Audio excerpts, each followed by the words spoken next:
জামালপুরে চায়ের দোকানে পরিত্যক্ত নবজাতকের ঠাঁই হয়েছে জেনারেল হাসপাতালে। চিকিৎসক, নার্স আর কর্মীদের আদর যত্ন ও চিকিৎসায় কন্যা শিশুটি এখন শঙ্কামুক্ত। নবজাতককে দত্তক নিতে সমাজসেবা অধিদপ্তরে আবেদন করেছে 20টির বেশি পরিবার। উজ্জ্বল ভবিষ্যৎ নিশ্চিতে শিশুটিকে একটি ভালো পরিবারের কাছে হস্তান্তর করা হবে জানালেন কর্মকর্তা। গত 8 এপ্রিল জামালপুর শেরপুর সেতু সংলগ্ন চায়ের দোকানের টেবিলের নিচে পরিত্যক্ত এক নবজাতক শিশুর খোঁজ মেলে।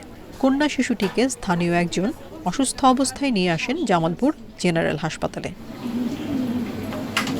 নাম পরিচয়হীন শিশুটির ঠিকানা এখন হাসপাতালের 18 নম্বর বেড। চিকিৎসক, নার্স আর হাসপাতালের কর্মীরা সন্তানের মতো লালন পালন করছেন শিশুটিকে।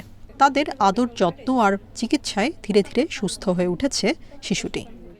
রাস্তায় দাঁড়িয়ে ফেলাই থেকে গেছিল, সেখানে একটা ভদ্রলোক তাকে দেখে হাইরে তারপরে সকালবেলা নিয়ে আসে 8 এপ্রিলে নিয়ে এসে ভর্তি করছে। মোটামুটি বাচ্চার আগে থেকে একটু অনেকটাই বেটার আর কি উন্নতি হয়েছে। তো আমরা চেষ্টা করতেছি সর্বোচ্চ ওকে মায়ের স্নেহটাই দেওয়ার জন্য। নিয়মিত শিশুটির দেখভাল করছে সমাজসেবা অধিদপ্তর।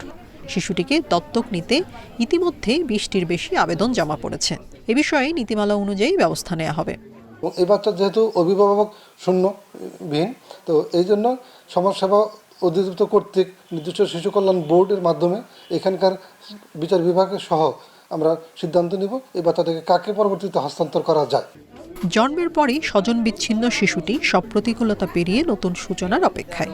তার উজ্জ্বল ভবিষ্যৎ নিশ্চিতে সবার সহযোগিতায় ভালো একটি পরিবারের কাছে দত্তক দিতে চান সংশ্লিষ্টরা। Independent news.